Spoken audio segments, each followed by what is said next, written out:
Hey, welcome back everyone to another broadcast of In the Trenches. I'm your host, Tom Morkis, and today I sit down with Ajit Nawalkha. Ajit is the co-founder of Mindvalley Teach, Evercoach, and Global Grit Institute, as well as the author of Live Big, A Guide to Passion, Practicality, and Purpose. In today's conversation, we discuss how Ajit got a start, what led him to working with Mindvalley as an intern, and how he worked his way up the ranks to eventually become the CEO of Mindvalley.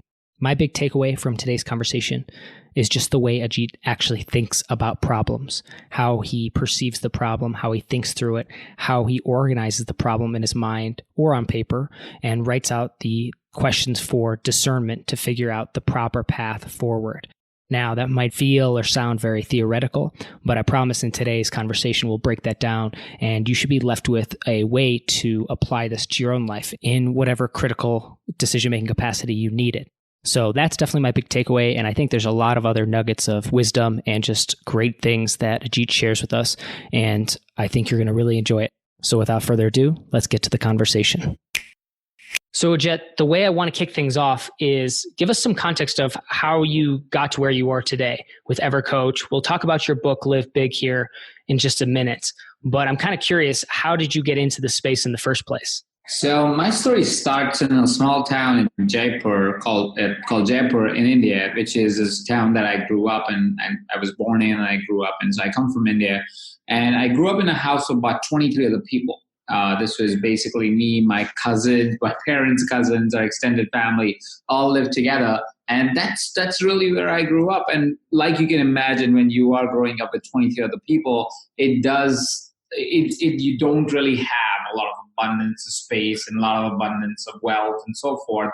And that was really the reason why we were together living with 23 other people. And that kind of drove me, or really the initial drive for me, to really be able to create something in life that was full of abundance and wealth and space, most importantly of them all. And as I was going through that journey, as I was creating things to be able to get that in my life, I was on track to be an engineer, like every Indian kid is expected to be an engineer, a doctor, or an accountant. I was expected to be an engineer in that context. And as I was preparing for it, I realized that even if I did qualify for any of the exams, I would probably become a really bad engineer, because neither did I love it, neither did I find any joy in doing it. It wasn't that I was good at it, it was none of those things. And it made me realize that there was no point me doing this, because even if I did make some money doing it, I would just be a miserable person doing that particular job. And it was to my parents' credit that they were generous and nice and kind enough to not force me into it and gave me that space to be able to say, hey, we are willing to have you experiment, even if we can't really afford for you to experiment. Go ahead and experiment. We'll support your journey as far as we can. And in that process, I started to experiment. I started to travel a little bit. I found an organization called ISEC at that time, which is a student organization which allows kids to kind of meet different people from different parts of the world. It's a great student body, and that kind of exposed me to the possibilities that lie around in the world, a possibility of what people do and how they do different things. And it was really exciting times and exposed me to a whole new world. And as I was experiencing this new world, I finished my work with this voluntary organization, because it was a voluntary organization that ISEC is. And in that process, I stumbled into a media company, which exposed me to the world of internet, not as a consumer, but as a media company, as somebody who actually operates in that world and say, hey, this could be used as a channel to create expansive material and could reach a lot more people. And that just caught my fascination. I just got so excited about the possibilities of internet. This is like a decade ago. So this was new. In India still, we were just catching up to the rest of the world and trying to get off that dial-up internet where you had to connect your phone to get internet. So we're still pretty new to that world, and we're just chasing and trying to get to better internet. And that just blew my mind, exposed my world. And while my work with that organization, one of my ex-employees of that organization, I kind of reached out to them because they were living in Malaysia and I wanted to go somewhere else and really figure out how to do this internet thing. And in that approach, I reached out to this particular person and they kind of said, hey, Ajit, there is this little company that is running out of this house, but they're like 10 employees. And this company, but is run by ex-ISICers, which is why I was excited about it as well. ISICers are people of the organization that I was also a part of. And they're a really fun company, really young people. Maybe you want to check it out. So I Googled the company, I check it out.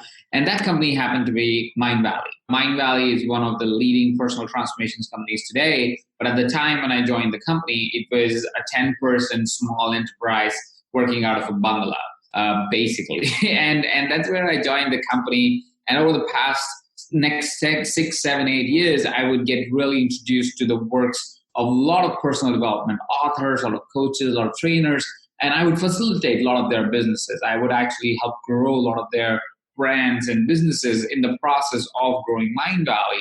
And that would really expose me to the world of coaching. And that most importantly, it'll change my life. Because my life is an effect of all the coaches and trainers that have showed up in my life and have shown me the possibilities that lie ahead of me, that have trained me to be able to become something better than the kid that was living with 23 other people, trying to figure out and trying to really make ends meet in a way. So trainers, coaches, I've been very grateful to have them in my life. They have been paramount to the type of results that I've been able to drive for myself in my life. And so as I was going through my journey and I became from an intern, I was leading Mindvalley at a point. And as I was leading the company, something else happened. Sometimes what happens is when we chase a vision too hard or a goal too hard and we have our blinders on, That means that we just only look at the goal and forget about everything else, right? My blinders were on, and as much as it gave me tremendous amount of momentum and I was doing a purposeful job and I was in a career that was fascinating and exciting, the unfortunate thing that had happened was I built this wonderful organization, I built this wonderful career, but I sacrificed my life in the process. I sacrificed a lot of my friendships in the process, a lot of my relationships in the process, and it really, really, and my health also in that process. And it really broke me down in many different ways. And that kind of got me to say and ask a different question is this what entrepreneurship is all about? Is this what business is all about? Is business all about saying sacrifice everything to get a little something? Is entrepreneurship all about becoming a martyr to be able to fulfill your passion and your purpose? Are those really true statements? And then more importantly, at that time especially, not only are these true statements, are these true statements for me? Do I believe this is what I need to be and who I need to be and how I need to show up? And that would get me to go on a journey. And a part of that journey was creation of Evercoach. A part of that creation to be able to help me discover and refine and reconsider as to what I want to create out in the world was to be able to find Evercoach as a company. And it didn't stop there. I started another company called Global Grid Institute, where we help entrepreneurs and trainers to be able to live big as well. And that's really how I got here. That's where I got to live big. That's where I got to Evercoach where it is. That's where I got to Global Grid Institute where it is. And so give me some context in terms of timeline. So the book is coming out now, end of 2018. When did you found Evercoach? So people have some context to this, I think, in the timeline. 2015. 2015, okay. And so in that time, what was so it's successful enough to still exist, obviously. So give us an idea of what you've done to kind of grow that piece of it and how that's influenced the writing of this book. So as I was working on, so 2015 is its first time. In about July 2015 is when I finally stepped out as being the CEO of Mindvalley. Because if you are leading the company, you need a little bit of time to actually be able to transition out of the company. So it took me a little while to be able to do that. And July 2015 is when I started to focus and look at Evercoach. Now I had started to look at the idea before that, but I wasn't really pursuing the idea at that time. So at that time, once I stepped out and I said, okay, so this is the project that I would really like to pursue. This is the project that I would really like to move forward with. I went ahead and I started building out products that I thought were really useful for coaches and trainers and educators out in the world. Now, some of these products came from research because we did start with a little bit of research. I always like to start with a little bit of research. But a lot of these also came from my own need of really discovering what coaching is like. You see, I didn't believe I can build a coaching business if I wasn't a coach myself. I couldn't build a consulting training business if I had no idea how to build one for myself. So as I was building Evercoach, I also started building a coaching practice of my own, just to see how that goes. How does an enrollment conversation really feel like? How does prospecting really feel like?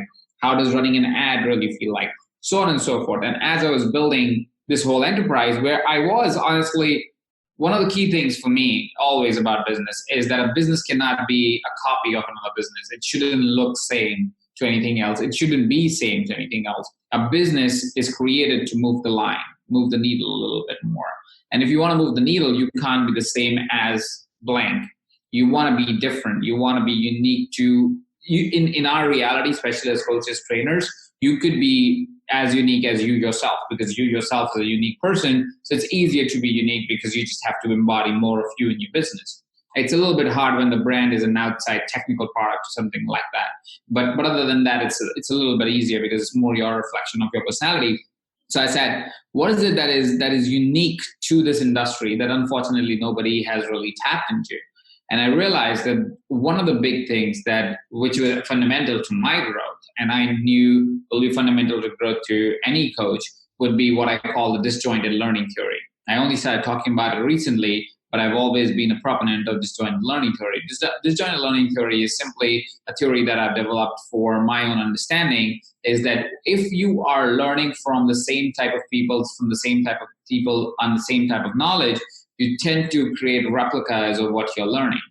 And the challenge with that is A, it's not you, B, it's not unique, and C, it's not even the full honest truth about the world. Because if you're learning from the same set of values, you only know those set of values. It's almost like you're on a sounding board that is just reflecting and echoing exactly what you say.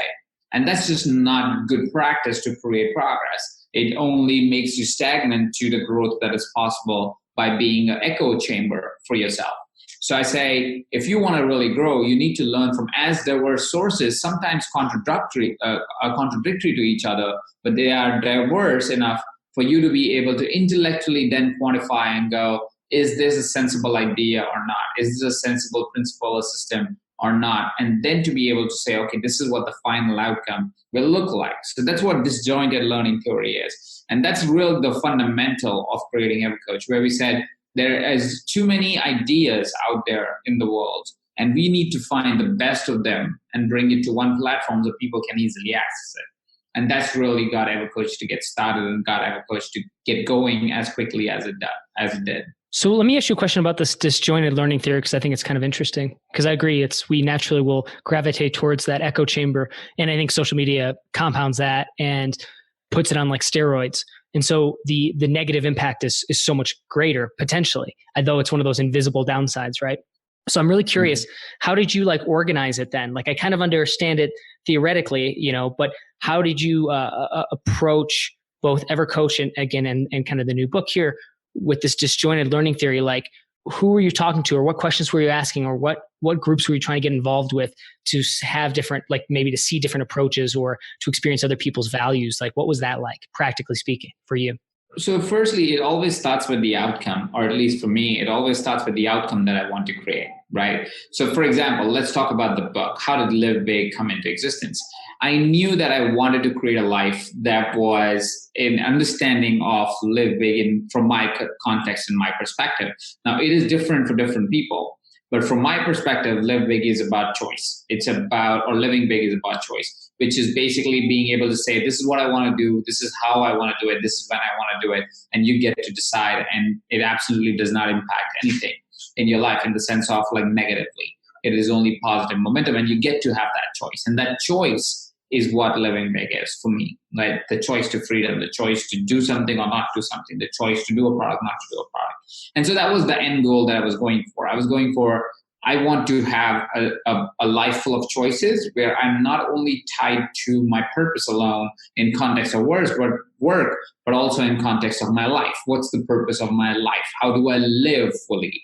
How do I get to spend time with my family, my friends? How do I take holidays? How do I invest time in my health? How do I do those different things that I want to do? And that kind of became the outcome that I was going for. Now, when you know what the outcome you're going for, you start to look backwards or you step back and you say, okay, to be able to create that life, what do I need? Right? So some of the things that came up was, all right, if I want to live that life, I need to firstly know what are my values, for example.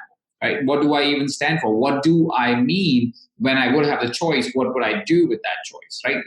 Are there a few words that can tell me what this choice will look like? How would I know I'm living in a place of choice, right? So that became a measure as to be, okay, how do I find that, right? Second became, all right, so if it was choice, what are the different areas of life where I would like this choice, or what are the areas where people would like to have this choice? So it started as a project for just myself, but it became and evolved into a project that is valuable to everyone now. But when it started, it was more about asking these questions and saying, what does it mean? What does it actually involve? What does it not involve? And then you go one step further back and you go, okay, what would be the challenges that will stop from having these things happen? Right? So what would be the challenge for you not living a healthy life?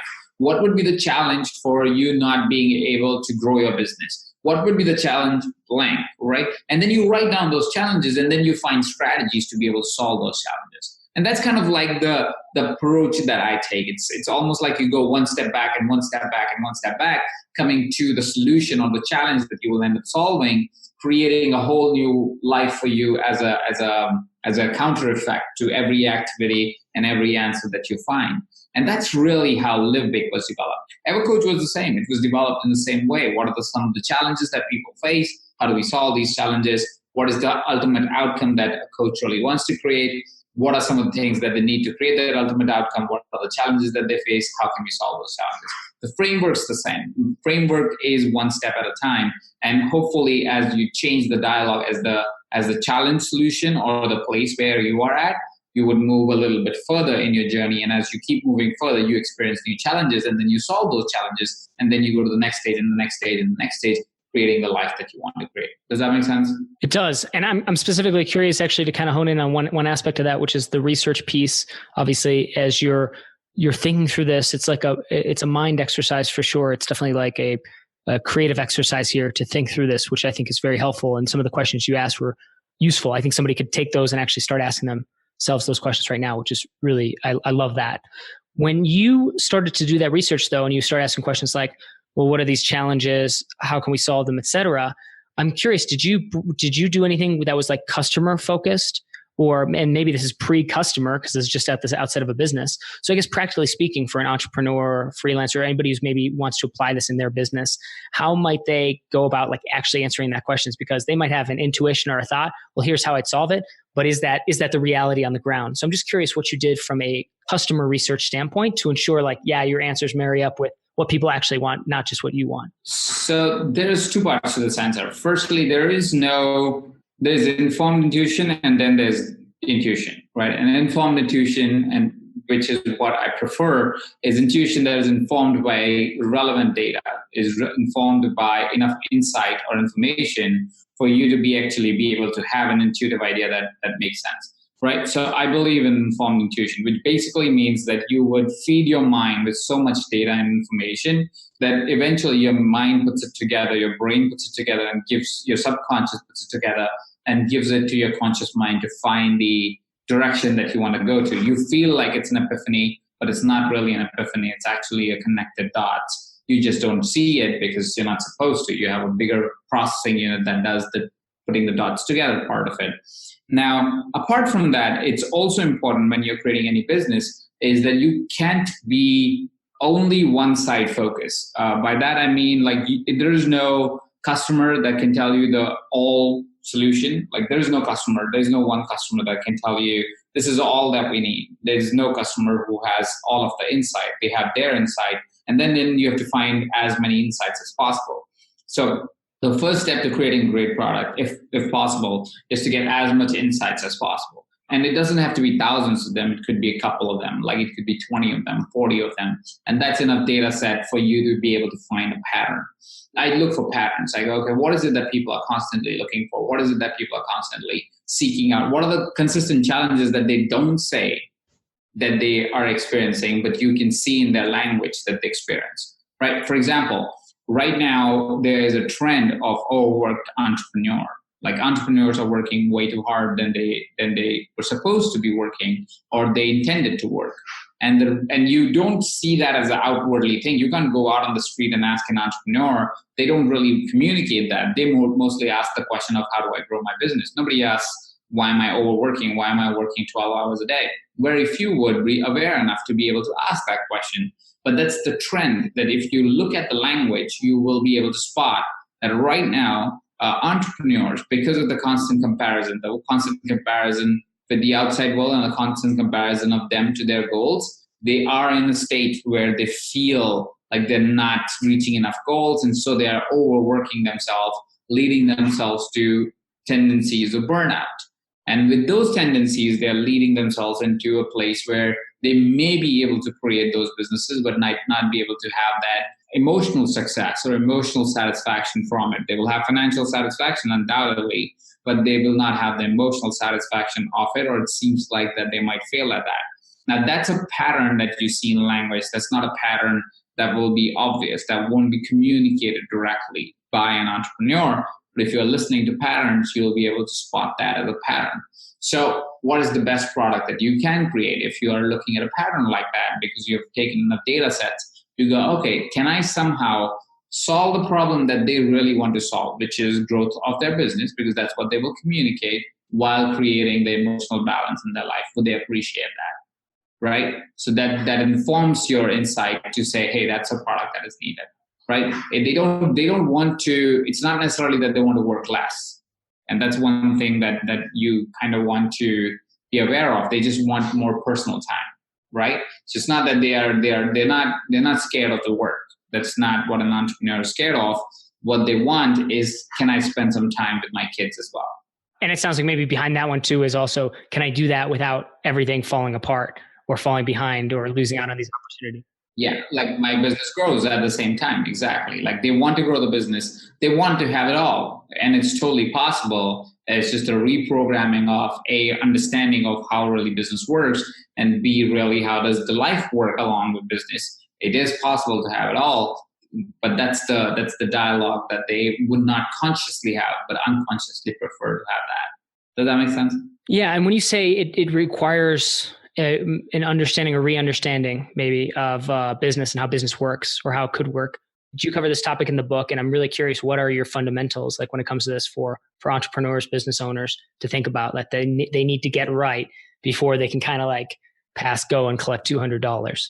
So I wouldn't say that anything is that extreme. Businesses are different, right? And so there is no, you must do this, and without this, you'll be an absolute failure. I don't believe in that. We are all human beings. We're all smart individuals, especially entrepreneurs are brave and smart at the same time. Now, what I do cover in the book is an invitation to be able to live a big life, which means a life of choice.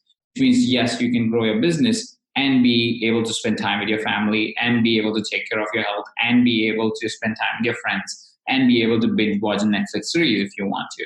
And that is possible by reframing the way you look at business and reframing the way you operate in and on in your business. And that will allow you to be able to have that kind of success. And it's we do discuss that in the book, but the book is written slightly different than most business books, because I personally believe entrepreneurs are really smart, competent individuals. And what really requires them to be able to create a new reality for themselves is a shift in their insights or a shift in their perspective, if I may. If they can look at the same problem in a different way, usually they will come up with the action steps to be able to implement it. So what I offer in Live Big is, through the chapters of the book, is insights, is perspectives, more than, here you go, step 1, 2, 3, 4, 5, 6, because I believe that's the easy stuff. That's the stuff that an entrepreneur will figure it out anyways. What if I can do for them is, if I can offer them a different lens, is what will change the game.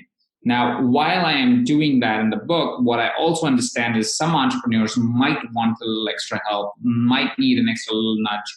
And so that is why we offer a free program on the back of the book, which everybody who gets the book gets a special link. And on that link, you get to experience that program freely and easily. So you can go ahead and enjoy that program if you want the step-by-step thing. So let me ask you this. A couple things that I wanted to talk about in regards to the book was this matrix of practicality. Mm-hmm. So you describe this as a 3-part matrix that is like the cornerstone of successful companies. So walk us through this matrix of practicality. So you would see that a lot of our dialogues right now, especially for newer entrepreneurs, revolve around follow your passion, follow your purpose. And they're important pieces. They're very important pieces. You want to know your passion, but you want to be aware that passions change at all time. You just have to look for the passion that is a consistent nag, if I may, and is consistently in your mind is the passion that you want to pursue and can also have a business around it. That's the passion that you pursue, but you will have many passions and you can be comfortable with that. And you do want to have one purpose because that's a good guiding light to have for you to keep moving forward. But again, to know that it's not an end-all purpose that you're looking for. It's a guiding light that you're looking for. It's a direction that you want to head towards. And then usually once the passion purpose dialogue comes in, most of the entrepreneurs, for some reason today's time, don't want to consider practicality of any business that is going out in the world. Or they feel like, oh, but I'm passionate about it. I should be able to get this going. And that's just not how business works. Business has the element of practicality. And by practicality, it means you need to have a phenomenal product. If the product's not good, it's going to go to hell. You need great people to work with you. And not just people that are your friends and then you interact with them, but people who are actually your employees, people who actually work with you, and processes that allow you to be able to create the business that you want to create. Now, what happens usually is people get immediately turned off, or a lot of entrepreneurs get very turned off when you talk about these three things. The product, maybe not so much. Product, still people go, okay, I am excited about the product, but they don't necessarily put enough time into creating a product. Like I just told you, to create a product like Evercoach or Global Grid Institute or Live Big, the book, there's a lot of research that goes into creating a good quality product, something that would stick, that can stand on its own feet and doesn't need you to back it up with huge marketing. Not saying you won't do marketing, because you must. You don't want to be the best kept secret, but at the same point in time, the product's solid enough that it can have its own footing is important. And at least we think about it, but I don't think we put enough time into creating something that's solid and beautiful. Second is people, which is one of the big fears that entrepreneurs have, especially the ones who have never run a business before, because they feel like, oh, if I hire people, I'll become like a corporation. That's just not true. That was the old times. Now people are willing to align themselves to companies that have a purpose, that have a meaning towards what they do. People want to do meaningful work. So you can find people that you actually can have a good time building your company. You don't have to think about them as slaves that work for you. You have to think about it from the perspective of saying, hey, these are collaborators. These are co-owners, co-creators who are creating this amazing adventure that I'm creating for myself and for the world. And if you approach it that way, they can become your greatest allies and people who will hold you when you are trying to build your company, because it is not easy. It takes effort, it takes time. And so you want collaborators which would be willing to support you in that journey. Processes, which so many of us hate. And here's the reason why somebody hates a process. You hate a process because you didn't build it. You never hate a process that you built. Nobody hates the way they brush their teeth. Nobody hates the way they make like their latte. Nobody hates the way how they like their whatever food they like to eat. They love that way of that. It's because they build that process. They know what they like. People think process is some of this thing that people who are practical and who have this knack of creating process needs to have. No, everybody has a process. Every creative person has a process. Every non-creative person has a process. Every coach has a process. Every trainer has a process. We just choose to ignore it and not document it and not say, hey, this is the process and I don't want to think about it again. We like to just create it from the ground up because we are creative people. But having to start every single time from ground up could be one of the greatest disservices you can do to your products. Is one of the greatest disservices you can do to your business, because you're always as if you're starting now. And always starting from the start is never a good idea. I feel like that is actually where a lot of entrepreneurs and creatives get stuck on the hamster wheel, is just on that alone, which is, and it's funny because I don't necessarily look at it and view it as a processes problem per se, but more of once you've done something, it's like stick with it and then grow that thing or improve that thing and make that better. I know I sometimes fall into that category of shiny penny syndrome. I think a lot of us do, especially if we're really aggressive entrepreneurs, marketers, salespeople. It's like there's always so many opportunities, and I feel like that can be dangerous. It can be a lot of great opportunity, but if you keep doing something new, you don't have the chance to actually, build a system around it, which is what the SOPs, the processes you're talking about, are so critical and so important. So do you run into that? Like when you're working with people and see that, like, and how do you keep somebody, or at least remind somebody to keep them on track to actually keep building this thing that they've done? Like if they got out of first iteration, how do you keep them on track to keep building that thing, or whether they should pivot to something else? So usually if you've gotten the result with the client and you've gotten results consistently, it shouldn't be that hard for you to stay on track. The only reason you won't stay on track is because you're doing something that you don't enjoy as much, or you're not liking the part of building a business, which is fine, because sometimes people don't want to build a business. They think they want to build a business, but what they really want to do is make some money. And that's a little bit of a different thing. If you don't want to build a business, that's fine, because at that point you will tend to change things around, and that's fine. But if you want to build a business, if you want to build an enterprise, and if that's the decision you want to make, you want to find, usually you don't want to do things again and again. You want to do things one time and not have to deal with it again. That's just the approach to creating enterprise. Now, if I had somebody who was struggling between really trying to figure out how to go from a stage of wanting to just make money to building an enterprise, the invitation is mostly to be able to say, hey, listen, if you are in a place right now where you're focused mostly on making money and you want to go to an enterprise level, get somebody who goes along with you in that journey. Because when you're a solopreneur, it's harder to keep track. But if you have friends and partners and coaches that can support you in that journey, everything becomes easier. So one of the quick tricks that I can give is to have that. Or if you're really good at following schedule, make a schedule. That's the way to actually get yourself to stay on track, is to have a schedule, because you won't beat the schedule. If you are that kind of person though, if you're not that kind of person, get a coach. Yep, I agree. It's like having that accountability I found it extremely useful for myself and a lot of the people that work with me. It's the same deal. It's something about the forcing function of having to meet with somebody, whether it's weekly or otherwise. And you have to be on that call and you have to give an update. It's amazing. And I know I wouldn't be able to do just the scheduling thing personally. And I don't know if I think some people are just that. Get a coach. Organized, right? Are just that organized, but I think probably maybe the majority of people are probably not like that. It's really hard to get yourself to do something. It's a tough thing to do. But yeah, if you do have a coach that can check in on you, I find that can produce remarkable results. And I do really love it. Like I love working with a coach. I like the experience of working with my students as a coach. Like I think it's kind of incredible, because I've had people come and tell me, well, it's not that you said anything new this time, for instance, but it was like the way we did it, the way we worked through it, and just like doing the steps and taking the time with it. It blew up success because of that. And I think you can't replicate that necessarily. You can't replicate that with just like a DIY course, even though courses are great. And I love educational courses, but I think the coaches are the way to go. And obviously that's what you guys built this around. So you had to build a model though that could scale as well. So my next question for you is, how do you actually take something like this and then scale it? So those are the three things that it sounded like were foundational. And I guess you just kind of keep improving each one of these three things. But is there anything else to think about in terms of scale? And specifically, I think I'm asking this question in the context of, you mentioned like some people just want to make money versus build a business. I get that feeling too when I have interactions with people. And so for those who want to keep it kind of a small organization, are they the kind of people that just want money, or is there something to be said for that? And how do we approach this idea of scaling? Like, is that something we should look at and say, this must be something that can scale to X before we move forward with it? Or do you feel like there's value in saying, well, this is a good path worth going down, even if there's a cap to how much you could scale it, for instance?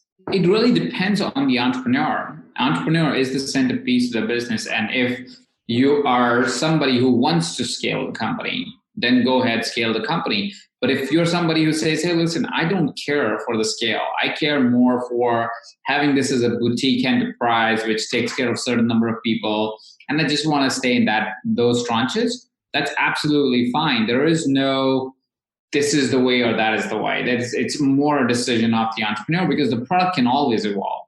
So for example, let's take a hypothetical example. Let's say if somebody was a coach and you wanted to help people to live a healthy lifestyle. Let's say you're a health coach. I'm giving a hypothetical example, right? Theoretically, as you start, you're something that is not scalable, because you're a health coach, which means you only have X number of hours in a day that you can coach someone. And so at a point, you will cap out the number of hours. You might be able to do groups, but again, you will cap out the groups as well because the number of hours in a day is limited. So as a health coach, you have certain limitation and you might feel like, well, that's where I will cap out.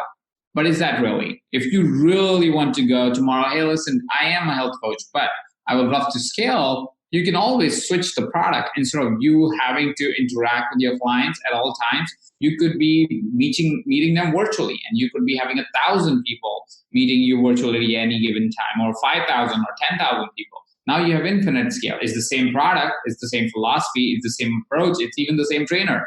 But now you have 5, 10, 20,000 people watching you at the same time in a virtual reality or in a virtual space. Now you have the scale of the product versus only being limited to saying, oh, I can't really scale this. Products are tweakable once your philosophy is set in stone, once the ability of the product is something that's replicable. The thing that you need with your products is, can you get almost predictably similar, if not exactly the same results every single time that the product is used? And that's really what creates the scalability of it. But you need that irrespective. You need that irrespective, even if you're a small business or a big business, because else you will be reinventing the wheel every single time. The closer you can get to predictability, again, it never be exactly the same, but similar. If you can get similar results, as similar as possible, the better it is and easier it is for you to scale the company. But scaling has a lot to do with marketing and process and people, or as much to do with marketing, process, and people than it is to do with the product. Scaling a company is a very different beast than starting a company. A lot of entrepreneurs are great at starting a company, but are not that great at scaling a company, because what they are great at, they're quick starts. They can start the company and they can get the ball going. But then the moment it hits a little bit of a turf, they start getting a little bit more revenue. They start to get complacent because it's not the same amount of quick start things that they're there. And so they tend to destroy their business in that flow. Right? They tend to burn it down by simply doing something completely different or something obscure that doesn't really fit their business at all. Right? And you're laughing because I'm sure you're like going, oh, I know a ton of people like that. All right. But that's basically because they don't want to build a company. And there's nothing wrong with that. It's just what their desire is, their quick starts. But let's say if somebody was a quick start and also wanted to build a company, you find partners in that scenario. You find people that you can hire and you let them do their job instead of getting in their way. You go, okay, I'll bring you on and I'll let you lead this because I know you will scale this. That's great, man. I love that distinction too. And yes, I was laughing because I was thinking to myself, like, yep, I've seen those individuals. I've had great conversations with them too. And some people are honest and actually recognize that about themselves. Like, I'm ready to get rid of this business now. It's like, that's not what I like the starting piece. And others are like, man, I would rather not do anything that includes like getting started, but just like kind of move into something. So I think it's a good distinction. My question on this one is, if you find that you yourself, you kind of answered it for the other side. Like if you're somebody who can scale something, find somebody who's like quick start, maybe work together. If you're a quick start kind of person and you're not sure if you want to build a business, but you're able to get things started, is there any, should there be additional thought placed on partnership or like teaming up with somebody at that point? What are your thoughts on that? Like, how would you navigate that? So I have an assessment that I give to my clients when they start working with me. It's called the Founder CEO Assessment. And the point of that assessment is to really find if you have a founder mentality, which means you're a quick start, or you have a CEO mentality. And it's more like tendencies, because all of us can do all the abilities of a CEO and a founder. But what is your tendency? What do you prefer to be? What shoes do you prefer to wear? And based on those, if you find a better match for you, if you want to build an enterprise, that is, what happens is it creates so much more flow because you both know what's your lane and you both recognize what are your lanes and you appreciate them too, which allows you to be able to create the enterprise of the size that you want to create. So it is highly recommended, in my opinion, that if you can find the right business partners, find them. The challenge is always to be able to find a good business partner because there's a lot of trust that you have to give into this. You have to be able to mend your ego a little bit. You need to be able to say yeses and nos really effectively. You need to have really good boundaries. So it's a whole different conversation that we can have around just the CEO found a dichotomy or the tendencies and going into that and really understanding how to bring that together. But if you can, especially if you're a quick start or if you're a CEO tendency, it is great to have the other side, because that is the perfect combo. I love it. Well, Ajit, I just want to say it was great to have this conversation with you. I wanted to see, where can people reach out to find you, connect with you, check out this new book of yours, and otherwise, get in touch. Just go to livebigthebook.com, LIVEBIGTHEBOOK, livebigthebook.com. It'll give you all the options of different platforms that is available at. You can bulk order if you want. You can go on Amazon and get a single book and get some books for your friends. Once you get the book, there is also on the same website, there's ability to connect with me directly using any of my social media handles. Or as you get the book, you also get a free program, and we interact a lot within the program and in the community for the program. So happy to have you there and have a discussion there. So just go get the book and I'll see you in there. Awesome. Well, thank you so much for being on In the Trenches. Really appreciate this conversation, and we'll encourage everybody to go check it out. So thank you, Ajit. Absolutely. Thank you very much, man. And that wraps up another broadcast of In the Trenches. If you enjoyed today's podcast, please do me a favor and go to tommorkes.com/iTunes. That's TOMMORKES.com/iTunes, and leave a rating and review for In the Trenches. Not only do I read and appreciate every review, but it helps spread the word of this podcast and allows me to continue to get on great guests. So thank you for your support.